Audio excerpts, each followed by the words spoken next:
आपल्या चॅनलवर सगळ्यांचं अगदी मनापासून स्वागत आहे। तर बघा, चैत्र नवरात्राला गुढीपाडव्यापासून सुरुवात झालेली आहे। नवरात्रातल्या ज्या सेवा आहेत त्या सगळ्या आपल्याला करायच्या आहेत। जेवढ्या जमतील त्या तुम्ही सेवा करा। बघा, जे नवरात्र असतात, शारदीय नवरात्र असतं, 2 गुप्त नवरात्र असतात आणि हे चैत्र नवरात्र असतं। तर अशा या नवरात्राच्या शुभ दिवसांमध्ये आपल्या कुलदेवीची सेवा आपल्याला करायची असते। कुलदेवीचा आशीर्वाद जर आपल्यावर असेल तर नक्कीच आपल्या मुलाबाळांच्या प्रगतीमध्ये, आपल्या प्रगतीमध्ये, आपल्या पतीच्या प्रगतीमध्ये काही अडथळे येत नाहीत। बघा, तुम्ही सर्व काही करताय, बाकीचे उपाय करताय, पण तुम्ही तुमच्या कुलदेवीचं नामस्मरण पण साधं करत नाहीये, तर याला काहीही अर्थ उरत नाही। आणि बघा, आपण काय म्हणतो, मग माझी कामं सगळी रखडतात, अजिबात पूर्ण होत नाही। कुठल्याही कामामध्ये हात घालावा आणि ते लगेचच अडकतंय किंवा अपूर्णच राहतं, त्यामध्ये खूप सारे विघ्न येतात किंवा घरामध्ये दारिद्र्य आहे, गरिबी हटत नाही आहे, किंवा आपण म्हणतो ना, खूप कष्ट करतोय, मेहनत करतोय, पण त्याला काही नशिबाची साथ मिळत नाही। कुठेतरी आपली कुलदेवीची सेवा जी आहे ती राहून जाते। आता हे लक्षात घ्या, हे जे नवरात्राचे दिवस असतात तर अत्यंत प्रभावी असे दिवस असतात आणि या नवरात्राच्या दिवसामध्ये आपल्या घरामध्ये आपल्या कुलदेवीचा सूक्ष्म स्वरूपामध्ये वास असतो। त्यामुळे बघा, जेव्हा आपण नवरात्रामध्ये या सेवा करतो तेव्हा जास्त पटीने त्याचा आपल्याला फायदा होत असतो, कारण दैवी तत्व हे जागृत असतं या दिवसांमध्ये। आता चैत्रातला आज मंगळवार आहे, त्यामुळे कुलदेवीला नक्कीच तुम्ही ही वस्तू अर्पण करा। कुलदेवीला अत्यंत प्रिय असणारी ही वस्तू आहे। खूप मोठी सेवा किंवा उपाय अजिबात नाही, फक्त तुम्हाला एक वस्तू कुलदेवीला अर्पण करायची आहे। तर ती कुठली वस्तू आहे हे मी तुम्हाला सांगते। अत्यंत महत्त्वाची वस्तू आहे, काहीही तुम्हाला उपाय करण्याची गरज नाही किंवा तासनतास देवघरासमोर बसायचं आहे असंही अजिबात नाही। तर ही वस्तू तुम्ही नक्की आज कुलदेवीला अर्पण करा। अत्यंत प्रिय अशी वस्तू आहे। चैत्रातला मंगळवार आहे, चैत्र नवरात्र सुरू झालेलं आहे, रामनवमीपर्यंत हे नवरात्र असणार आहे। त्यामुळे बघा, आज मंगळवारी कुलदेवीला ही वस्तू अर्पण करा। आज काही कारणांमुळे तुम्हाला ही वस्तू अर्पण करता येत नाही आहे, तर पूर्ण या नवरात्रीमध्ये रामनवमीपर्यंत तुम्ही ही वस्तू कुलदेवीला एकदा का होईना अर्पण करा। शुक्रवार आहे, शुक्रवारी करा अर्पण, किंवा कधीही रामनवमीपर्यंत तुम्हाला वेळ असेल त्या दिवशी तुम्ही ही वस्तू अर्पण करा। पण आता बघा, बऱ्याच वेळेला काय होतं की काहीतरी अडचणी असतात, सुतक असतं, विटाळ असतं किंवा मासिक पाळी असते, त्यामुळे आपल्याला उपाय करता येत नाहीत। तर चैत्र महिन्यामध्ये तुम्ही कुठल्याही मंगळवारी किंवा मग शुक्रवारी ही वस्तू जरूर कुलदेवीला अर्पण करा। चैत्र महिना हा हिंदू मराठी वर्षातला पहिला महिना आहे। आपलं वर्ष जे आहे, हिंदू मराठी वर्ष, चैत्र महिन्यापासून सुरू होत असतं। जर या नवरात्रामध्ये, चैत्र नवरात्रामध्ये तुम्हाला ही वस्तू अर्पण करता आली नाही कुलदेवीला, तर संपूर्ण चैत्र महिन्यामध्ये मंगळवार किंवा शुक्रवार असतो त्या दिवशी तुम्ही अवश्य अर्पण करा। जर या नवरात्रामध्ये तुम्हाला मंगळवारी किंवा शुक्रवारी जमत असेल ही वस्तू अर्पण करायला, तर अवश्य चैत्र नवरात्रामध्ये रामनवमीपर्यंत तुम्ही ही वस्तू अर्पण करा। कुठल्याही दिवशी अर्पण करा, चालेल, काहीही हरकत नाही। मंगळवार आणि शुक्रवार शक्य असेल दोन्हीही दिवस करणं, तर अवश्य तुम्ही ही वस्तू कुलदेवीला अर्पण करा। बघा, ज्या त्या तिथीचं हे अत्यंत महत्त्व असतं, फक्त आपण उपाय करत नाही, कंटाळा करतो, त्यामुळे बघा बऱ्याचशा गोष्टी आपल्या हातातून निघून जातात। बघा, या केल्या तर तोटा काहीच होणार नाही, आपल्याला आपल्या कुलदेवीचा आशीर्वादच प्राप्त होणार आहे। त्यामुळे करून बघा, याआधी तुम्ही कधी केलेल्या नसतील या गोष्टी, फक्त तुम्ही करून बघा, नक्कीच याचं शुभफळ आपल्याला प्राप्त होत असतं। त्यामुळे ज्या त्या तिथीला महत्त्व आहे, या गोष्टी तुम्ही करा। आता चैत्र नवरात्रामध्ये जी अष्टमी तिथी आहे शनिवारी, त्या दिवशी पण तुम्ही ही वस्तू अर्पण केली तरीही चालेल, काही हरकत नाही। त्या दिवशी दुर्गाष्टमी आहे, त्यामुळे मंगळवार किंवा शुक्रवार आता येणारा आणि शनिवारी दुर्गाष्टमी आहे, तर तुम्ही ही वस्तू अर्पण करू शकता, पण अवश्य अर्पण करा। रामनवमीपर्यंत एकदा तरी अवश्य अर्पण करण्याचा प्रयत्न करा। आता आपण बघूया की कुठली वस्तू कुलदेवीला अत्यंत प्रिय आहे आणि ती तुम्हाला अर्पण करायची आहे। पहिल्यांदा तर तुम्हाला बघा, आपल्या देवघरामध्ये तुम्ही मंगल कलश स्थापन केलेला असेल तर खूप छान, नसेल तर तुम्ही आज देखील तो करू शकता। स्वच्छ पाणी घ्या कलशामध्ये, 5 विड्याची पानं टाका, नारळ घ्या आणि अशा प्रकारे तुम्हाला त्या पाण्यामध्ये 1 रुपयाचं नाणं, हळद कुंकू, अक्षता, फूल हे ठेवायचे, विड्याची पानं 5, नारळ हे तुम्हाला घेऊन तिथे कलश स्थापना करायची आहे.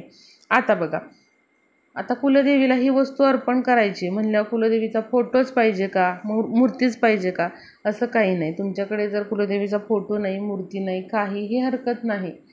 तो जो तुम्ही मंगल कलश स्थापन केलेला आहे तर तोच तुम्ही कुलदेवी स्वरूप माना आणि ही वस्तू तुम्ही कलशाला अर्पण करा. कलश म्हणजेच आपली देवी आहे, कुलदेवी आहे असं समजून तुम्ही ही वस्तू तिथे कलशाला अर्पण करू शकता.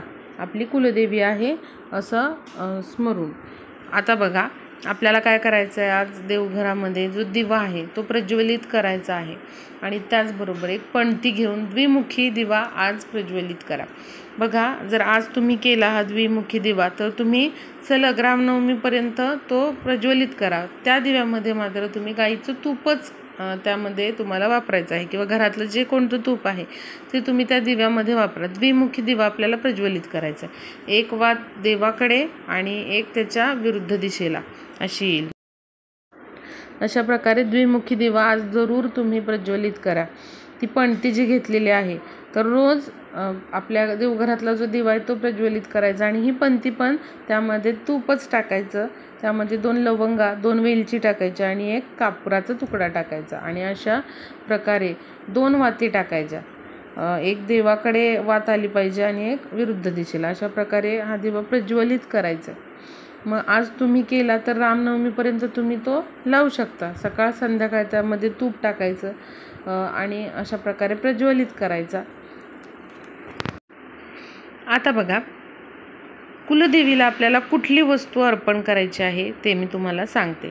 आता हा दिवा लावणं तुम्हाला शक्य नाही तरी देखील तुम्ही कुलदेवीला ही वस्तू मात्र अर्पण करायला विसरू नका.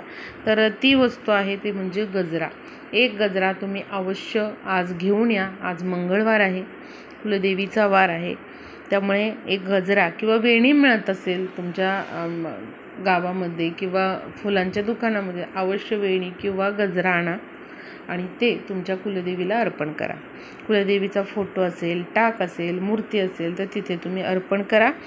नसेल काही तर एक कलश स्थापन करा आणि त्यावर आपल्याला हा गजरा जो आहे तो अर्पण करायचा आहे किंवा वेणी जी आहे फुलांची ती अर्पण करायची आहे. आपल्या कुलदेवीचं स्मरण करायचं आहे. आता महालक्ष्मी तुमचं जर कुलदैवत असेल तर श्री महालक्ष्मी देवे नमः, श्री महालक्ष्मी देवे नमः असा तुम्ही जप करू शकता. कुलदेवता तुम्हाला माहीत नाही आहे तर तुम्ही नवार्णव मंत्राचा जप सरळ करायचा आहे. ओम ऐं ह्रीं क्लीं चामुंडाय विचे या मंत्राचा जप करा. आपल्या कुलदेवीचा मंत्र माहीत नसेल तर हा मंत्र तुम्ही म्हणू शकता. नवार्णव मंत्राचा जप खूप महत्त्वाचा आहे. मात्र 1 गजरा तुम्हाला नक्की आज कुलदेवीला अर्पण करायचा आहे. तुम्ही कलश स्थापन केलेला नसेल तर आज करा तुम्ही तो स्थापन, किंवा या चैत्र नवरात्रामध्ये रामनवमीपर्यंत कधीही करा चालेल. आज तुम्हाला अडचण आहे किंवा काहीतरी प्रॉब्लेम आहे तर नक्की या दिवसांमध्ये तुम्ही असा कलश स्थापन करा आणि एकदा तरी गजरा किंवा वेणी तुमच्या कुलदेवीचं नामस्मरण करून तुम्हाला तिथे अर्पण करायचे आहे किंवा तुमच्या देवघरामध्ये तो गजरा किंवा वेणी जी आहे ती ठेवायची आहे. आणि बघा, याशिवाय तुम्ही काय करू शकता, 2 विड्याची पानं घ्या, त्याची देठं जी आहेत ती काढायची आहेत. त्यामध्ये 2 लवंगा, 2 वेलची ठेवा, खडीसाखर ठेवा थोडीशी आणि हे जे आहे सगळं तर जे पान आहे तर ते आपल्याला बंद करायचं आहे आणि त्यामध्ये 1 लवंग खोचायचे आहे. अशा प्रकारे अगदी साधा सोपा जो विडा आहे तो देखील तुम्ही तुमच्या देवघरामध्ये आज ठेवा. बघा, यालाच तांबूल म्हणतात. आता तांबूल जे असतं त्यामध्ये सगळे जवळजवळ 12-13 असे पदार्थ वस्तू असतात त्या एकत्र कुटल्या जातात आणि त्याचं हे पान जे आहे ते तयार केलं जातं किंवा तांबूल जे आहे ते तयार केलं जातं आणि ते कुलदेवीला अर्पण केलं जातं. पण प्रत्येकाला हे शक्य नाही आहे किंवा प्रत्येक ठिकाणी मिळणं शक्य नाही आहे. तर तुम्ही फक्त 2 पानं घ्या विड्याची, त्याचं देठ काढा, 2 लवंगा, 2 वेलची, खडीसाखर थोडीशी हे करा आणि लवंग एक खोचायचं आहे आणि असं विडा बनवायचा आहे आणि आपल्या देवघरामध्ये कुलदेवीचं नामस्मरण करून तिथे तो ठेवा किंवा ओम ऐं ह्रीं क्लीं चामुंडाय विच्च असं म्हणत तो ठेवा. कुलदेवीला प्रार्थना करा की मी गजरा आणि अशा प्रकारे विड्याचं पान हे अर्पण केलेलं आहे, याचा स्वीकार कर आणि तुझा कृपा आशीर्वाद नेहमी आमच्यावर असू देत. काही चुकलं असेल तर आम्हाला माफ कर, क्षमा कर, असं तुम्हाला तिथे मनोभावे प्रार्थना करायची आहे तुमच्या कुलदेवीची. नंतर हे जे विड्याचं पान आहे थोड्या वेळाने 1 तासाने वगैरे ते तुम्ही जे वेलचे आहेत किंवा जे लवंग आहेत ते तुम्ही चहामध्ये वापरू शकता. जे विड्याचं पान आहे ते तुम्ही खाऊ शकता. जो गजरा आहे तो घरातील महिलांनी मुलींनी केसामध्ये माळला तरी चालेल किंवा तुम्ही एखाद्या सवाशीण महिलेला तो दिला तरीही चालेल, काहीही हरकत नाही. आणि बघा तिसरी जी महत्त्वाची वस्तू आहे ते म्हणजे बासुंदी. जी बासुंदी आहे ती कुलदेवीला अत्यंत प्रिय आहे. त्यामुळे बघा तुम्ही अशी ही बासुंदी अगदी वाटीभर करा आणि त्याचा नैवेद्य आज कुलदेवीला दाखवायचा आहे. दूध जे आहे ते थोडंसं आपल्याला काय करायचं आहे, आटवायचं आहे आणि आटवत असताना त्यामध्ये तुम्ही मिल्क पावडर टाकू शकता किंवा थोडासा खवा टाकला तरी चालेल किंवा फक्त दूध जे आहे ते घ्या, त्यामध्ये साखर टाका आणि अशा प्रकारे ते आटवून घ्या आणि असा हा बासुंदीचा नैवेद्य आज देवीला जरूर दाखवा. मंगळवारी, शुक्रवारी किंवा शनिवारी अष्टमीला देखील तुम्ही हा नैवेद्य दाखवू शकता. तर नक्कीच आज मंगळवारी किंवा येणाऱ्या शुक्रवारी अष्टमीला अशी बासुंदी तुम्ही करा. दुधामध्ये साखर टाकून ते आटवा आणि अशी बासुंदी करून तुम्ही नैवेद्य तुमच्या देवघरामध्ये कुलदेवीला दाखवा.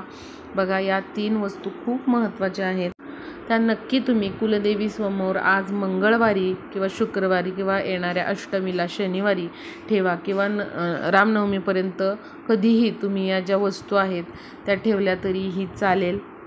कुलदेवीला अत्यंत प्रिय असलेल्या या 3 वस्तू आहेत, जमतील त्या तरी ठेवण्याचा प्रयत्न करा. व्हिडिओला जास्तीत जास्त शेअर करा.